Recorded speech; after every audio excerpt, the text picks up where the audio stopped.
আল্লাহর ভয় যদি আমার আপনার দিলের ভিতরে থাকে, খাবারের ভিতরে কোনোদিন ভেজাল দিব না, ওজনের মধ্যে কোনোদিন আমরা কম দিব না, পাল্লার নিচ দিয়ে বাড়ি পাথর চুম্বক লাগায় রাখবো না। এই বাচ্চারা আমাদের সমাজে ব্যবসায়ী অনেকে করে, ধরে বলেন করে কি করে না? আল্লাহর ভয় দিলের ভিতরে নাই।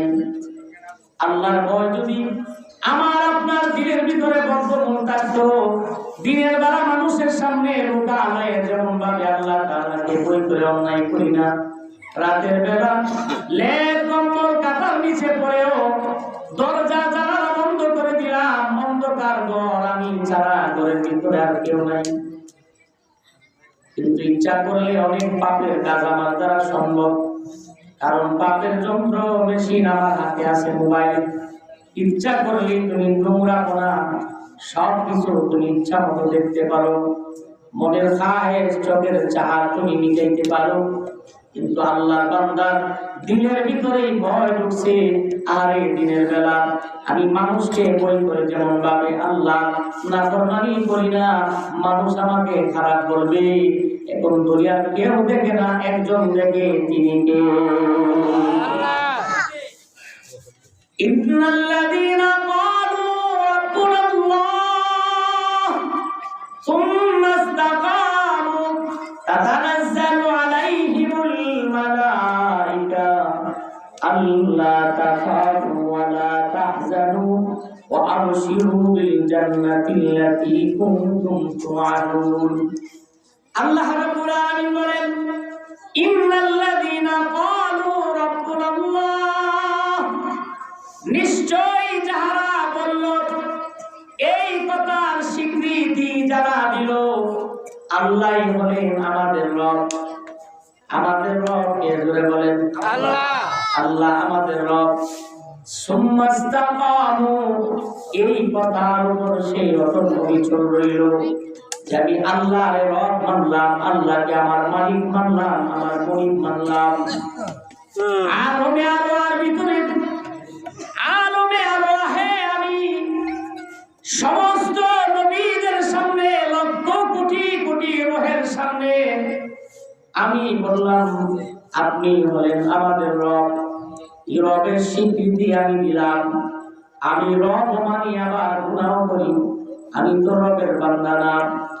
রবের বান্দা হইলে আমি আমার রবকে প্রতিশ্রুতি দিলাম, আমি কোনো গুনাহ করব না, আমি কোনো অন্যায় করব না। এখন আল্লাহকে রব মানি, আবার গুনাহ করি, তাহলে বুঝতে হবে আল্লাহ যে আমার রব, এটা মুখে মুখে বলি।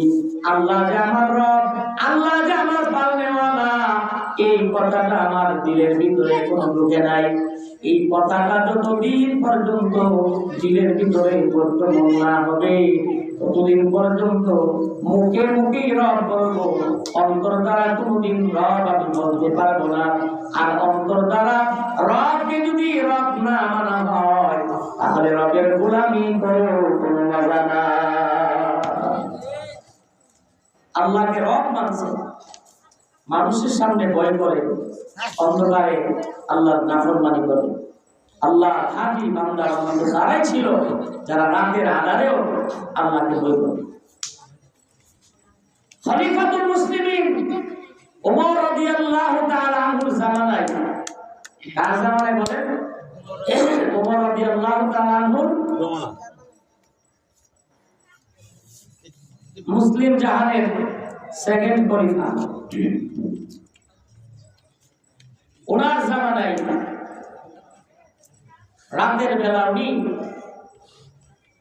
প্রজাদের অবস্থা পর্যবেক্ষণের জন্য রাতে তিনি ছদ্মবেশে ফারাসিরা জামা পরে রাজ্যের ভিতরে তিনি ঘুরতেন, পাইচারি করতেন। কিছু দূর যেতে যেতে গিয়ে দেখবেন মরুভূমির ভিতরে জঙ্গলের একটা ছোট্ট ঘর, রাত্রে গভীর হয়ে গেছে। মা তার মেয়েকে বলে, আগামীকাল বাজার সদায় অনেক আছে। মেয়েকে বলে, মা আজকে আমাদের গাড়িটা কতটুকু দুধ দিছে? বলে ½ কেজি, ½ কেজি বই। আধা কেজি দুধ দিলে হবে, আগামীকাল অনেক বাজার সদাই করতে হবে। মা তুমি একটা কাজ করো, এই হাফ লিটার দুধের সাথে আর হাফ লিটার পানি মিশিয়ে দাও। এবার মেয়েটা চিৎকার দিয়ে বলে, মা আপনি না আমাকে গুনাহ থেকে বাঁচাবেন, ভালো পথে চলার জন্য আপনি আমাকে রাস্তা বলে দিবেন, কিন্তু আপনি আমাকে পাপ কাজ করার জন্য অনুপ্রেরণা দিচ্ছেন। আপনি কেমন মা? আপনি শুনেননি খলিফাতুল মুসলিমিন ওমর, মুসলিম জাহানের দ্বিতীয় খলিফা, নিষেধ করেছেন পানির সাথে কেউ যেন দুধ মিশাইয়া বিক্রি না করে।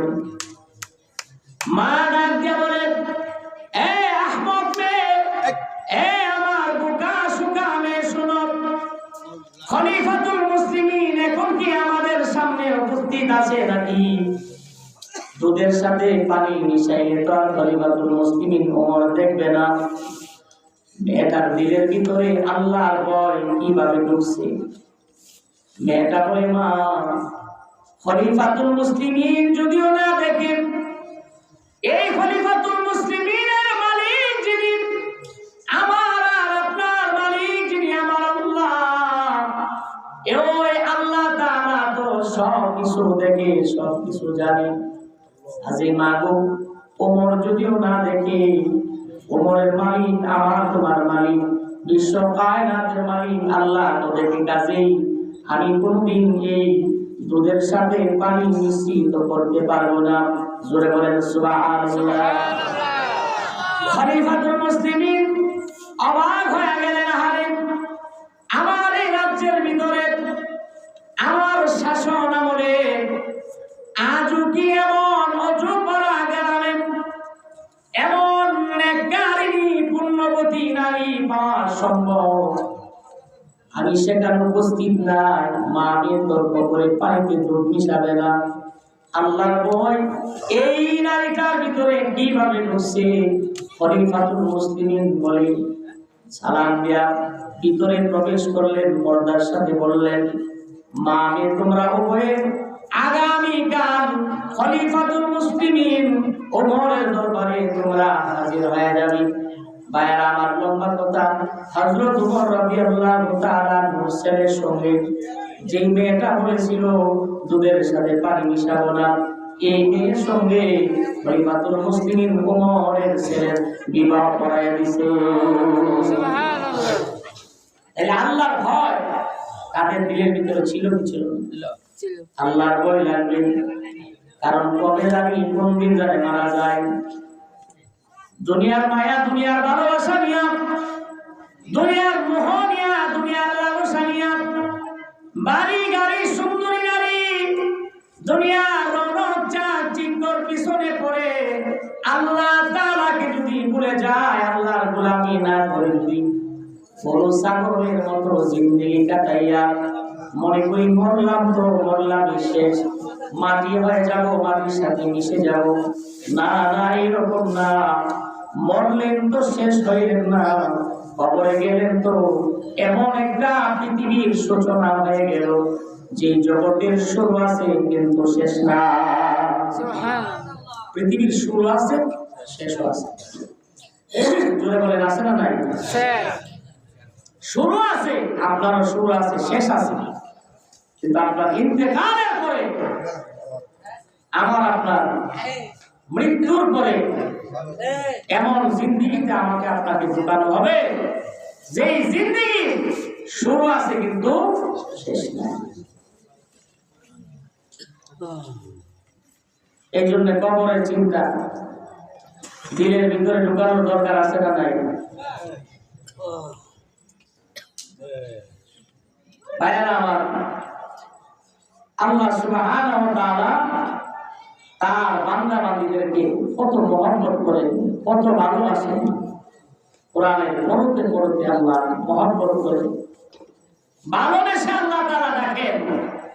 ঈমানদারদেরকে আল্লাহ তাআলা কত সুন্দর করে রাখে, ইয়া আইয়ুহাল্লাযীনা আমানু, হে ঈমানদাররা, আমার নেককার বান্দা বান্দীরা, উদখুলু ফিস সিলমি কাফা, তোমরা ইসলামের ভিতরে পরিপূর্ণভাবে প্রবেশ করো।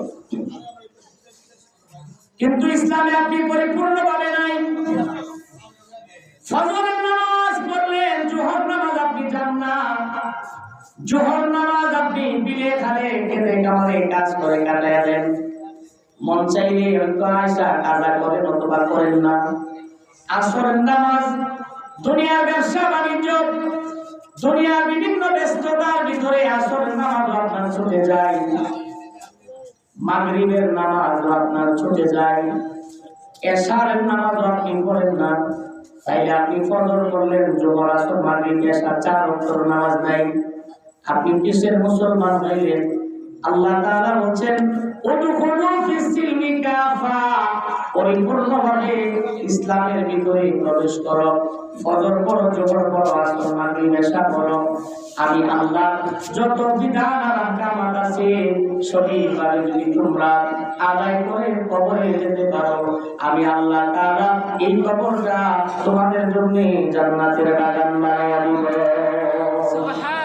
আমার মরণে কতদিন বাকি আমি জানিলাম না গো আল্লাহ, মরণে কতদিন বাকি, আমার মরণে কতদিন বাকি আমি জানিলাম না গো আল্লাহ, মরণের কতদিন বাকি।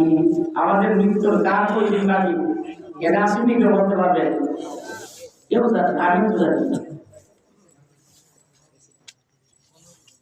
প্রত্যেকটা মানুষের নির্দিষ্ট একটা সময়ে তার হায়াত যখন শেষ হয়ে যাবে, আজরাইল আলাইহিস সালাতু ওয়াস সালাম তার সামনে হাজির হবে। দুনিয়ার এই সারের জিন্দেগিটা মাটির সঙ্গে মিসমার করে দিয়ে যাবে। আজরাইল তার গর্দানে পাকড়াও করে দুনিয়ার জমিন থেকে তার জিহ্বা দিয়ে উঠে নিয়ে যাবে। ঠিক আছে? সুবহানাল্লাহ।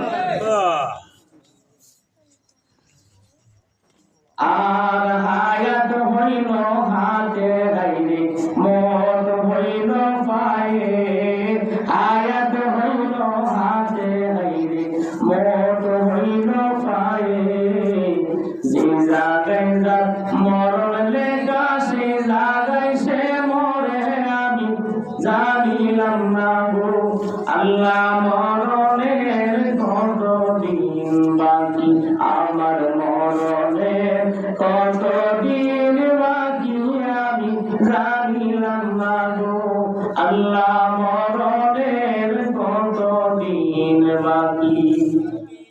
আর 40 দিন আগে বাইরে মৌতের নিশানি, 40 দিন আগে বাইরে মৌতের নিশানি, জমদুদে মন্দানি বা চোখে দিয়া আমি জানিলাম না গো আল্লাহ, মরণের কতদিন বাকি, আমার মরণের কতদিন বাকি আমি জানিলাম না গো আল্লাহ, মরণের কতদিন বাকি।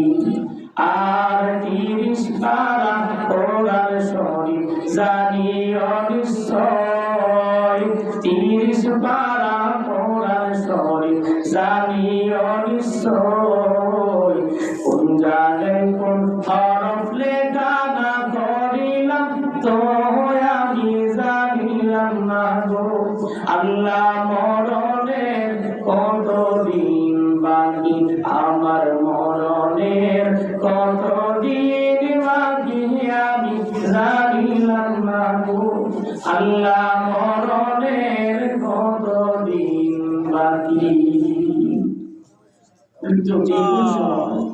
আসবে এই আপনাদের এই বড় বাড়িতে কত মানুষ ছিল আজকে তারা দুনিয়াতে নাই। মরহুম আল্লামা তাজউদ্দিন রহমাতুল্লাহ আলাইহি, আব্দুল্লাহ সিরাজ রহমাতুল্লাহ আলাইহি সহ এই বড় বাড়িতে এই গাছাইতে আপনাদের জন্মের পর থেকে নিয়ে কত মানুষকে দেখছেন, কত পয়সাওয়ালা, গাড়িওয়ালা, বাড়িওয়ালা, টাকাওয়ালা, ক্ষমতাশীল লোকদেরকে আপনারা দেখেছেন। আজকে কেউ কি তারা দুনিয়াতে আছে বলেন? এখন যারা আছেন সারা জীবনে থাকবেন না দুনিয়ার দিকে যাওয়া লাগবো? হ্যাঁ, এই জন্য যাওয়ার আগে কবরে গিয়া কিভাবে থাকবে এই প্রস্তুতি নেওয়ার দরকার আছে না? বলেন আছে না নাই? প্রস্তুতি নেওয়া লাগবে। যার যার হক সুন্দর করে আদায় করে দিলে বেটা ফাঁসর তো নামাজ পড়ে তিনটা, মাথার মধ্যে ফাঁকরিও আছে, আর পাকিস্তানে নামাজ পড়ে না। নামাজ পড়তে পড়তে কপালের মধ্যে একবার কালা দাগ চলে গেছে। তাহাজ্জুদের নামাজও পড়ে, এশারও পড়ে, আবার বন্ধ করে লেঙ্কি দিয়ে মানুষের ক্ষেত্রে লাইনও কাটে। এমন লোক আছে না নাই? নামাজও পড়ে, সব ঠিকঠাক, তিন ছেলে 5 মেয়ে, এরকম আমাদের কাছে আছে না নাই? আছে। 5 ছেলে 2 মেয়ে আছে না নাই? আছে। 5 ছেলে 5 মেয়ে এমন আছে না নাই? আছে। থাকতে পারে। বেড়া নামাজি, তাহাজ্জুদ গুজার, আওয়াবিন, চাঁদ, এশরাক, দিনের নামাজ, রাতের নামাজ যা আছে সব পড়ে। সম্পদ ভাগ করে দেওয়ার সময় ছেলের আরে যা পারে সব ইচ্ছা মতো দিয়ে গেছে। মেয়ের আরেকটা না গো ভাই গো, ধরার প্রস্তাব দিতে পারলাম না, ঘুমাই না। ধরার প্রস্তাব দিতে পারলাম না গো মায়ের, ধরার লাগে দোয়া করে দিয়ে যায়। এরকম বাপ নামক টাকা আমাদের সমাজ আছে না নাই? আছে। আর মিয়া তুমি তো জানে বলে দিবা, একই পেটের একই ঔরসে 2টা ছেলে 2টা মেয়ে, মেয়ের ছেলেরা সব দিয়া দিলা, মেয়েরা কিছুই দিল না, অথবা মেয়েরা যতটুকু পাও না এটা দিল না, এর চেয়ে কম দিলা, অথবা মেয়েরা দিয়ে দিলা অনেক, ছেলেরা ঠকাইলা, ছেলেরা দিলা, মেয়েরা দিলা না। এই যে তুমি তার ধর্ম করলা, তোমার ত্যায্য অর্থ সম্পত্তি তুমি জীবিত অবস্থায় তুমি তোমার ছেলেদেরকে বেশি দিয়া দিলা, মেয়েদেরকে ঠকায় গেলা। আল্লাহর কসম, মরবা বিনা হিসাবে, তোমার কবরটা জাহান্নামের বাগান হয়ে যাবে। আমি বললাম বিনা হিসাবে তোমার কবর জাহান্নামের বাগান, জান্নাতের বাগান না, জাহান্নামের বাগান আছে। এটা করে ফিরা দেয় আর মারবে। এইরকম বৈষম্য আমাদের সমাজে অনেক পিতা মাতারা করে কি করে না? দূরে বলেন, এক বাইরে বেশি আরেক বাইরে কম। ছেলেরা দিয়া দে, মেয়েরা তো দোয়া করে দিলাম, আরে মেয়ে দোয়া তো তুমি করবা, এরা দিয়া দোয়া করো না, দিয়া তারপরে দোয়া করো। লিযযাকারি মিসলু হাযিল উনসায়াইন। এই মুসলমান ভালো করে শুনেন, আল্লাহ তাআলা বলেন লিযযাকারি, পুরুষের জন্য, মিসলু মত, হাযিল উনসায়াইন, 2 মেয়ে যতটুকু পাবে একজন ছেলে 1 লাখ ততটুকু পাবে। ঠিক না? ঠিক। 2টা মেয়ে আপনার 2 বোন মিলা যুদ্ধ, 1 ভাইয়ের যুদ্ধ, আল্লাহর বিধান তো এটা। তুমি তোমার ছেলে যেটা ফায়দা দিয়ে দাও, তোমার মেয়েরা যেটা পায় এটা তুমি তাদেরকে দিয়ে দাও। এখানে অনেক মা বোনের না বোঝার কারণে অনেকে আমার এরকম বলে, মায়া কান্না কান্দে তসলিমা নাসরিনের মতো। তসলিমা নাসরিন ছিলেন না নষ্ট মহিলারা নয়, আরে আবুলটা বলতো বাংলাদেশ থেকে বুরকার বিরুদ্ধে কথা কইয়া পরে বুরহার বিরুদ্ধে হামাই দেশ থেকে ভালো হয়েছে। ঠিক না? এমন সাইজ করা করলো বাংলার জনসাধারণ, ভাইলে বিশেষ করে ফুলা যদি ভাই একবারে টাকি মাছ দিয়া লাউ গাছ যেভাবে রান্ধে এইভাবে তাইলে ভর্তা বানাইল। ঠিক না? এই তসলিমা নাসরিনের প্রেতাত্মা, খারাপ তো বোন, মামার তো বোন, স্বাস্থ্যর বোন, বিস্তর বোন যারা আছে, এরা তো আল্লাহ তো আমরা ঠকাইছে, আমরা বাইরে দিছে বেশি, আমরা দিছে কম। নাউযুবিল্লাহ বলে এটা ছোট্ট একটা দৃষ্টান্ত। এই দেশটা এখনো যাদের ভিতরে আছে শরীয়ত না বোঝার কারণে 2 মেয়ে 2 বোনে মিল্লা যুদ্ধ ভাবে 1 ভাই 1 লড়, ছেলে বেশি মেয়ে কম, ঠিক না বেটি? খেয়াল করেন, মেয়েদের খরচের কোনো খাত নাই, মানে জায়গা নাই। বিয়ার আগে এতে বাবার কুলে থাকবো, বাবা তাকে পালবে, বাবা মারা গেলে ভাই থাকলে ভাই পালবো, ঠিক না বেটি? বিয়ার পরে স্বামীর আমানতে এই মেয়েটা থাকে, তখন এই মেয়ের ভরণ পোষণের দায়িত্ব তার বাবা মা না তার স্বামী। বেড়া ভাইরা তো বিয়ে দেওয়াইছে, স্বামী পালবে এই মেয়েটা, এই কাছের একটা বন্ধু। এখন স্বামী মারা গেল, ছেলেরা আছে, তখন এই ছেলেদের উপরে তার মা লালন পালনের জিম্মাদারি, ঠিক না বেটি? তাহলে বাবার বাড়ি তো 1 টাকা খরচ নাই, যারা আসিল তো ফেলে দিয়েছে বন্ধ। ওই যে কাছের রোডের পাশে, বাজারের পাশে 1 বিঘা ভাগে পাইছিল, হ্যাঁ, 2 ভাই 1 বোন, 2 ভাই লেগে গেছে গা, মনে করেন 2 শতক 2 শতক করে 4 শতক তাইলে দিয়ে গেছে, যতটুকু পায় ততটুকু। বাবার বাড়ি যতদিন ছিল তাই জায়গায় হানো হয়েছে, বিয়া দেওয়াইছে জায়গায় হানো, দাম কমতেছে না বাড়তেছে? স্বামী পাল্টাছে, বাবা পালছে বিয়ের আগে, স্বামী মারা গেছে, ছেলে ভালে, 3টা খাত সে অতিক্রম করলো, কোন খাতে তার পকেট থেকে 1 টাকা খরচ হয় না, ঠিক না? ভিক্ষা দিল, স্বামীর মাল থেকে ভিক্ষা দেয়, বেড়েতে ভিক্ষা দেয়, ভিক্ষা যে দেয় আমাদের মা বোনরা, কার মাল থেকে দেয়? স্বামীর মাল থেকে ভিক্ষা দেয়। ভিক্ষা তো এই পুরুষের মাল থেকে দেয়। এরপরে এই মেয়েটার কোনো খাত নাই খরচের, আর একটা ছেলে তার মা বাবা ফালতে হয়, বিয়ের পরে তার বিবিকে লালন পালন করতে হয়, তার সন্তানদের ভরণ পোষণ লেখাপড়ার খরচ দিতে হয়, মসজিদ মাদ্রাসার চান্দা দিতে হয়, এতিম অসহায় গরিব মাঝে মধ্যে বাড়িতে আসলে তাদেরকে কিছু দিতে হয়, ওয়াজ মাহফিলে চান্দা দিতে হয়, ঠিক না বেটি? বলে না কাছের কোনো মহিলার কাছে গিয়ে দিল, এটা তোমার গাইডের দেয় না, জামাই টেহা নাই ভূতের টেহা, ঠিক না বেটি? বলে তাইলে পুরুষে বেশি ভায়া জিততো না, মেয়ের কম ভায়া জিতছে, ঠিক না বেটি? পুরুষ পাইছে বেশি, হাতের সংখ্যা খরচের সংখ্যা বেশি, মহিলা পাইছে কম, হাতের কোনো সংখ্যা নাই, মহিলা কম পায়া পুরুষের চাইতে জিতছে। তাইলে আপনার ছেলেকে আপনি সব দিয়ে দিলেন, মেয়েরাকে দিলেন না, অথবা মেয়েরা যতটুকু পায় এতটুকু থেকে কম দিলেন, আপনি জুলুম করলেন। এই অবস্থায় যদি আপনি মারা যান, বিনা হিসাবে আপনি জাহান্নামে যাবেন। এই বৈষম্য করা যাবে?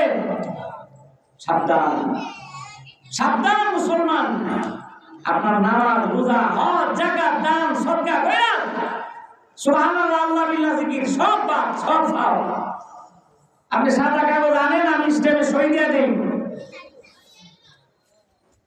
সময় পাইলে কবরে কথা বলতে হলে ফেরেশতারা দেখায়। আপনি কবরে যাইবেন, আপনার ছেলে মেয়ের হক নষ্ট করে 40 কদম আসার আগে আগে আপনার কবরটা জাহান্নামের একটা কুণ্ডলী হয়ে যাবে। নাউযুবিল্লাহ। এটাকে বলে বান্দার হক, হুকুকুল ইবাদ। বান্দার হক মাইরা বান্দা যদি মাফ না করে, আল্লাহ মাফ করবে না, সারা জীবন জাহান্নামে চলতে হবে। আছে বিকালবেলা যে ক্ষেতের জমিনে হাঁটতে গেলেন, মাছ দিছিলেন বাজার থেকে, কাঁচা মরিচ নিতেন, মন নাই। আব্দুর রহমান মরিচ সাহেবের ওয়াজ মনে করছে, ও কাঁচা মরিচ বাসের শাস্ত্র ব্যাগকে তুলত, পাশের বাড়ির অমুক ভাই সাহেবের দিয়ে ওই খাবলায় কাপড়ে বসে বাড়ি গেল, মরিচ আনছি। বেশিরভাগ জিজ্ঞাসা না কান কেটে আনছে, দাবি ইচ্ছা মতো আনছে, দৈন্যা পাতা লইয়া কাঁচা মরিচ আনে। ছোটখাটো বিষয় মনে করি এগুলো কোনো ব্যাপার না। অহরহ ভোগ করে খায়, মালিকের কাছ থেকে অনুমোদন নেয় না, অনুমতি নেয় না, দাবি মাপ মুক্তিও নেয় না। এই অবস্থায় যদি আপনি মারা যান, বান্দার হক মেরে আপনি মরলেন, আল্লাহর কসম বিনা হিসাবে আপনাকে জাহান্নামে যেতে হবে। বাজারে গিয়ে একবার ওই কাবলি বুট বেছে, বাদাম বেছে, হকাররা বিক্রি করে কি করে না? কেউ কত করে হয়েছে কয়েকটা নিয়ে খাওয়া শুরু করে দিচ্ছে, বাদা বাঁধাইতেছে, ওই টিপ্পা টিপ্পা খাইতেছে, কাবলি মোট কয়েকটা সিলে মুখ দিয়ে লাগছে, সবাই খাইতেছে। কয়েকটা খাওয়ার পরে বড়ই নিয়ে উঠছে একবার, নতুন গাছের বড়ই 4-5টা এক বিয়ারি খায়া ও গীতাও কেজি কত 50 টাকা কেজি, আগামীকাল নিব 5-6টা খায়া আগামীকাল নিব। তাহলে এতক্ষণ যে আপনি বাদাম খাইলেন, বুট খাইলেন, বড়ই খাইলেন, দাবি দোয়া ছাড়াইলেন না, এগুলো আপনি কি খাইলেন? সব হারাম খাইলেন। কি খাইলেন জুড়ে বলেন? আল্লাহ রাসূল বলেন, লা ইয়াদখুলুল জান্নাতা জাসাদুন উযিয়া বিল হারাম। যেই দেহটা হারাম খাবার দ্বারা গঠিত, যেই দেহের ভিতরে হারামের সংস্রব আছে, হারাম খাবারের রক্ত পুষ্ট আছে, এই দেহ জান্নাতে যাবে না। নাউযুবিল্লাহ বলেন। এই জন্য হারাম ইনকাম, পারলে ফুচকা বিক্রি করেন, ছানাচুর বিক্রি করেন, জালমুড়ি বিক্রি করে খান। কাছের বহু লোক জালমুড়ি বিক্রি করে খাইতেছে না, তাদের সংসার গিয়ে দেখেন ভালো চলে। ফুটপাতে ক্ষীরা, তরমুজ, তারপরে শশা, চিলা এগুলো বিক্রি করেন। পেয়ারা কেটে কেটে দেখি গাড়ির ভিতরে প্যাকেট করে করে বিক্রি করে। গরুর আচার, তেঁতুলের আচার এইগুলো বিক্রি করেও সংসার চালায়, ছেলে মেয়েকে মানুষ করে। এবারে আছে না নাই? এবারে চলেন, জান্নাতে যাবেন। হারাম খায়েন না, হারামের কাছে যায় না। বোনের হক, মায়ের হক, এগুলো মায়ের না। আরেকটা বিধি সমাজে আমাদের, যার জন্য জীবন দিতে হবে, যে রক্ত, তারে ফলাইয়া গোষ্ঠী লয়ে টানাটানি করে। রক্ত কোনটা, গোষ্ঠী কোনটা, এই বুঝে না। মা যত আত্মীয়, এগুলো রক্ত না, এগুলো যে গোষ্ঠী। মা যত গোষ্ঠী আছে, মার বোন, খালাত বোন, মামার বোন, আরো যা আছে, এটা রক্ত না গোষ্ঠী? গোষ্ঠী। বাবার যারা আছে এগুলো হচ্ছে রক্ত, এগুলো ব্লাড কানেকশনের আত্মীয়, এগুলো হলো রক্ত। এর মধ্যে একটা রক্তের সম্পর্কের কথা বলি, যেটা আপনি আমাদের দেশে সবচেয়ে এই আত্মীয়টা অবহেলিত। এই আত্মীয়টা নীরবে নীরবাই ঘরের কোনায় বসে বসে কাঁদে, বলতেও পারে না, সইতেও পারে না, মনও মানাইতে পারে না। বাবার বাড়ি যাইতে চায়, কিন্তু বাইরে বলছে এই বাড়ি যাইবে তোর ঠেক মেরে না। বলেন তো কে? ফুফু, ফুফু, আব্বার বোন, ফুফু, আম্মা। এই আত্মীয়রা সবচেয়ে অবহেলিত। মুসলমান ভালো করে শুনেন, আমাদের সমাজে সবচেয়ে অবহেলিত একটা আত্মীয়, একটা নারী, একটা অবলা নারীর নাম হলো ফুফু আম্মা। বাবা আপন বোন, এটা তোমার রক্ত, এটা তোমার রক্ত, ব্লাড কানেকশন তার সাথে, রক্তের আত্মীয়। এই ফুফু আর বাবা অর্থ সম্পদ ফুফুকে দিতে চায় না, ফুফুর সম্পদ মায়েরা খেতে চায়, বোনের সম্পদ ভাই ভাইরা খেতে চায়। এইরকম জানেন ভাই আমাদের সমাজে আসে না নাই? নিজে তো দেয় না, মরার আগে অসিয়ত করে দা ফুলা ফালিরে, হ্যাঁ যেমন নষ্ট, ফুলা ফালিরে নিজে বানাইতেছে আরে নষ্ট। বলতেছে সাবধান, তোর উপরে কিন্তু বুঝতে দিবে না। এরারে আমি লাইল্লা ফাইল্লা বিয়া শাদী দিছি, আমার অনেক খরচ হয়েছে, এইগুলো আমার বাড়ি কিছুই খাই না। নাউজুবিল্লাহ করে বলে, তোমার দায়িত্ব ছিল লালন পালনের, করছো গুনাহ কেন? তুমি তো 2 ভাগ পাও, তোমার বোন তো 1 ভাগ পায়, তারপর তাকে দিয়ে দাও, বুঝিয়ে দাও। এখন মনে করেন সাফাসাফি করে বইনও দিছে, ভাইয়ের সম্পত্তি দিয়েও দিছে, বা এমন আলটিমেটাম দিছে, সাবধান জরিনা তুই আমার বাড়ি ফাও দিস না, চালাইলি সব, আমার সব লয়ে গেছে, সব বলে লয়ে গেছে, ব্রিটিশরা ভাই কিন্তু দিছে, তুই আমার বাড়ি গেছ না। ছেলেরা শিখাই গেছে তোর জরিনা উফু রহিমা উফু তো এই বাড়ির দায় করে, আই ঠিক মেরে গেলে নাউজুবিল্লাহ। এই নারীটা এই ফুফুর দেহে তার কলিজায় কত বড় আঘাত জানেন? এই ফুফু প্রতিদিন নীরবে স্বামীর বাড়ির কান্দে, স্বামীরও বলতে পারে না, ছেলে মেয়েরও বলতে পারে না। স্বামীর চাপাচাপির কারণে বাবার বাড়ির সম্পদ হয়তো নিতে হয়েছে, নিতে চাইছিল না, চাইছিল মাফ করে দেয়।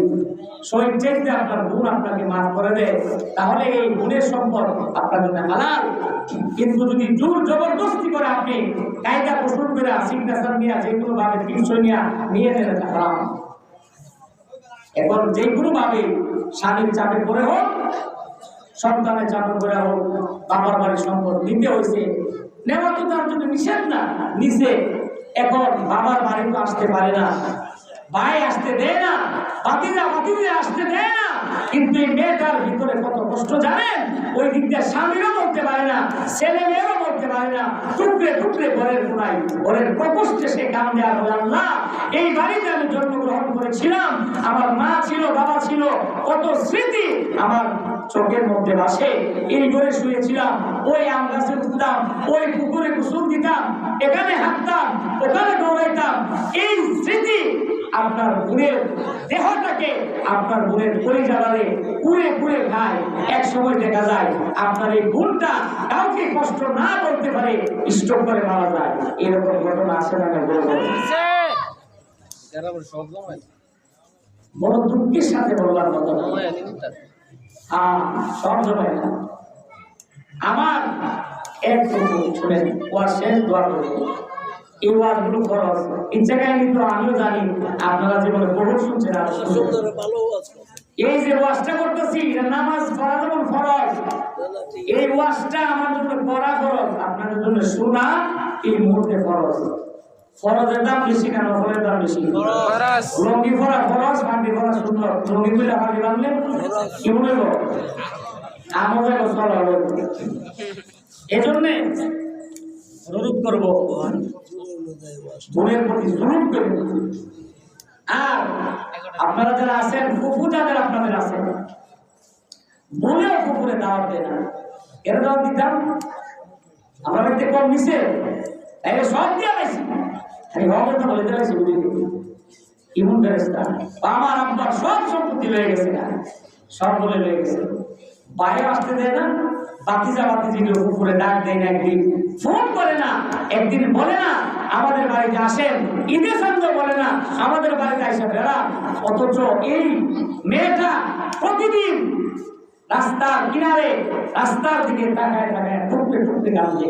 এমন অবলা একটা নারী আমাদের সমাজে, এই নারীটা হলো আমাদের ফুফু। কালাম মারে ডাকতে ডাকতে মোবাইল থুতু শুকাইলা, খালাম্মা, খালা আম্মা, মার বই কালাম মারে ডাকতে ডাকতে বলা হইলা। আমার আন্টি ডাকে খালামণি, বাবা কত সুন্দর খালামণি, আন্টি। আর উপর মারে কই মিলে আমরা সব রয়ে গেছি। তোর খালাম্মা তোরে জান্নাত নিয়ে দিব, পাগলের পাগল। তোর ফুফু যদি তোর বাবার উপরে, তোদের উপরে নারাজ থাকে, সারা জিন্দেগি হাজরে আসওয়াদ কালো পাথর কুলে নিয়া, বুকে নিয়া, কপালে নিয়া শোনাইলেও জান্নাতে যাইতে পারবি না। এই জন্য ফুফু যাদের আছে, আমি অনুরোধ করবো, পায়ে হাত রেখে বলি, তোমার বাবা হয়তো যে কোনো কারণে তোমার ফুফুর সাথে রাগ অভিমান, এই রাগটা তুমি ভাঙাইবা। ভাই, এই রাগটা তুমি ভাঙাইবা। তোমার আব্বা আমার, তোমার মা তো আরেকবারে বেরি, ননর ননরির সাথে স্বাভাবিকভাবে এইগুলো করে ঝগড়াঝাটি কম বেশ সব সংসারে থাকে। কে বলেন থাকে কি থাকে না? তুমি তোমার আব্বা আম্মাকে না জিগায়া নীরবে নিরিবিলি লুকায়া তোমার কুকুর বাড়িতে কিছু নেও বা না নেও, তুমি চাইবা হয়তো তোমাকে দেখার জন্য তোমার কুকুর পরিজাদা এমন ভাবে হাহাকার করতেছে, তোমাকে একটা নজর দেখার জন্য, তোমার বোনটাকে দেখার জন্য। দেখা দিবা, কথা বলবা, সান্ত্বনা দিবা, আর দোয়া করবে, তাদের দোয়ায় জান্নাতে যাইবা। তোমার আব্বাও কথা বলে না, আম্মা বলে না, তাদের দেখা দেখি তুমিও গো, তুমি আইলে তোমার ঠ্যাং ভাঙবো, তাইলে তোমার এই ইবাদত বন্দি কোনো কাজ আসবে না।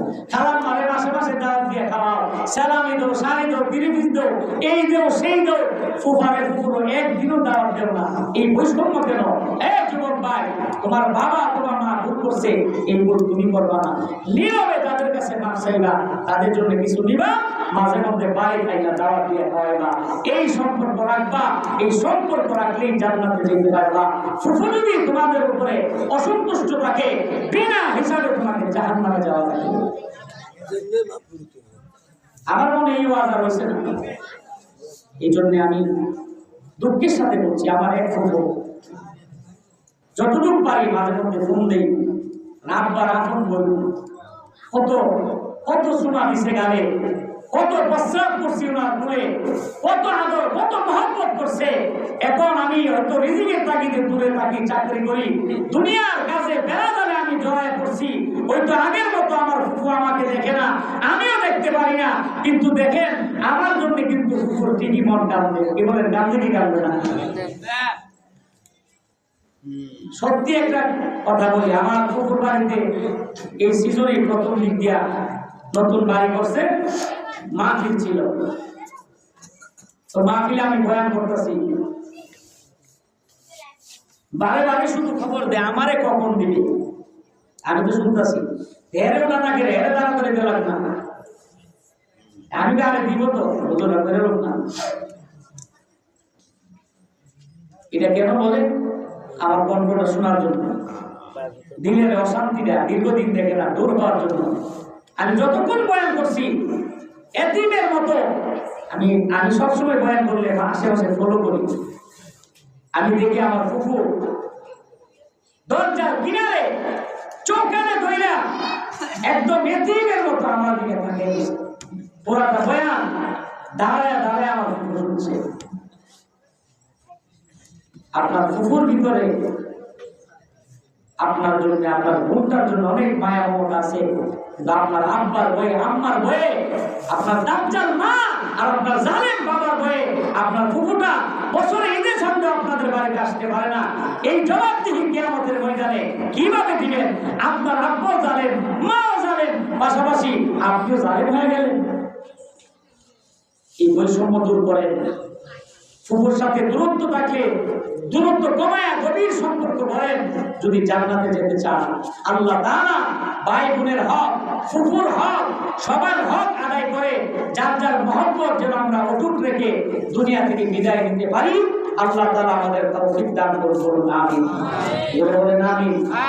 অনেক কষ্টে, অনেক দিল ভরা, বুক ভরা কষ্ট নিয়ে কথাগুলো বলছি। সমাজে এরকম অহরহ হয়।